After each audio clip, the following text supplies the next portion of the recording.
All right, we're back with our Period 7 Blue class, continuing talking about our different types of representing these sets of numbers. We're going to talk about two ways for you to take notes on this in terms of the notation. We've got two ways to do it. One is called roster notation, which is the first one here. I'll highlight it for you. And the other, which is more important than this one, is called interval notation. So for the roster notation, all you need to think about is how to begin the roster notation, which is using a brace, and then listing all of your numbers or whatever it is on your roster, and then closing it. So I always tell students to think about the roster of our class. So if I wanted to list our class as roster notation, I would start with a brace, and then I would start writing your names. And when I got done, I would close it with another brace. That's it. All right, many of you guys participate in extracurricular activities like sports at this school, and so you guys have a roster. Just think of your roster listing the people on the team, and then starting it and stopping it with braces. That's it. All right, the example on the slides talks about when you go play pool, but I realize that many of us probably don't play pool anymore. You guys play pool? So, like in real life or electronically on your phone? I'm a pro. Real life. Okay, you're a pro? A student in my other class said he was a pro, and I asked, how do you become a pro? And he said he has his own pool cue. I don't think that means you're a professional. No. Excellent. Let's do the interval notation. This is the one you need to know. This is the most important one we're going to use in this class, and we're going to use this in pre-cal next year. All right, so you need to make sure you're listening for interval notation. Take a look at what I have on the number line. I have -3 all the way, including 0, but not including 1. You see how the 1 is open? So 1 is not included. So it goes from -3 all the way until point, but not 1. Okay? So here's how we say it in interval notation. Put a -3, comma 1. Do you see the closed filled in -3? When I see closed, I should put a bracket. When I see a closed circle, I should put a bracket. So when I see closed, you should put a bracket. When I see closed, you should put a bracket. When I see a bracket, it should be closed. Excellent. Yes. Okay. Let's look at the other number, the 1. That's open. When I see open, I should put a parentheses. When you see open, you put a parentheses. Open, parentheses. That was okay. Oh. Nada just, oh man. First day, making me feel real good. Why do you think it looks weird? Right, it's not symmetrical. You're used to like ordered pairs looking symmetrical. It's not. It might not be, but it might be symmetrical. What if they were both open, Nada?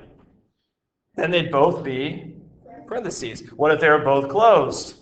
Then they'd both be brackets. So it might look symmetrical, but I hope you know that just because it's not symmetrical, it doesn't mean that it's weird. Okay? It just means it's different. Right? Different is okay. We're all different. Everybody good? Yeah. Okay, let's try another one.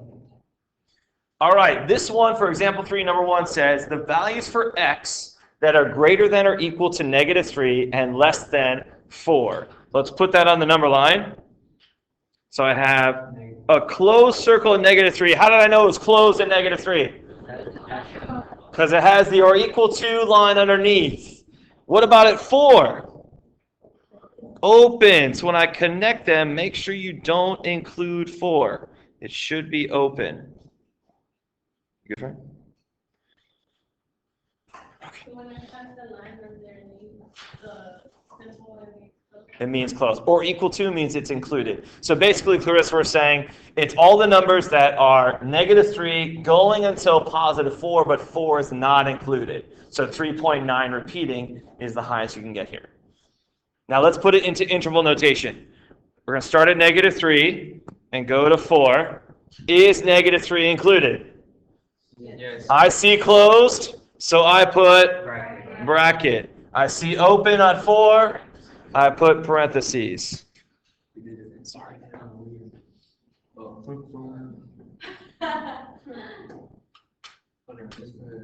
Okay, let's get there. Everybody good on the first one, number 1? Excellent. Let's go to the next one. So this one says values for x that are less than or equal to -1. So I have a dot that's filled in at -1, but I don't have another number. So how do I know where to go if I only have one number? It says values for x that are less than or equal to -1. You're going. Which way am I going? This way? When do I stop? Never? Okay, well, I got to stop. There's a wall there. But how do I show that it goes on forever? Arrow. An arrow. Very good. I was right. Wow, that was hard. I'll be okay. Don't worry. So it will be -1 bracket. Well, let's talk about what it's going to look like. The -1, I think I heard Josue say it's going to be bracket. How'd you know that? Because it's Greater or equal. close, right? It's filled in. The or equal to means it's close. But here's where it gets a little tricky.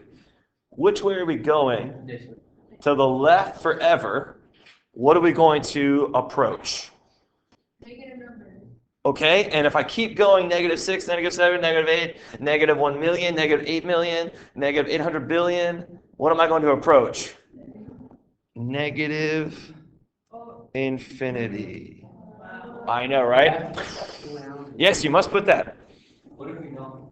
Well, then it won't be correct. Now, let me talk to you about infinity or negative infinity.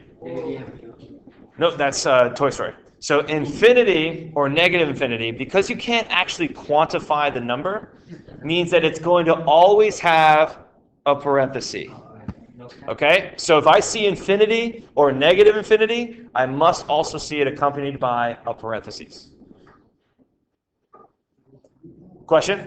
No. Feel good? Okay. Questions on interval notation. This is the one I care about. Interval notation. This is the one. Okay, let me just give you a few tweaks for the practice you're about to do. Everyone's going to do number 1 as is. You're going to do number 1 just how it is. So we're good there. I want you to cross out 2a. You're not going to do 2a. We did not go over set builder notation. We don't need that for this class.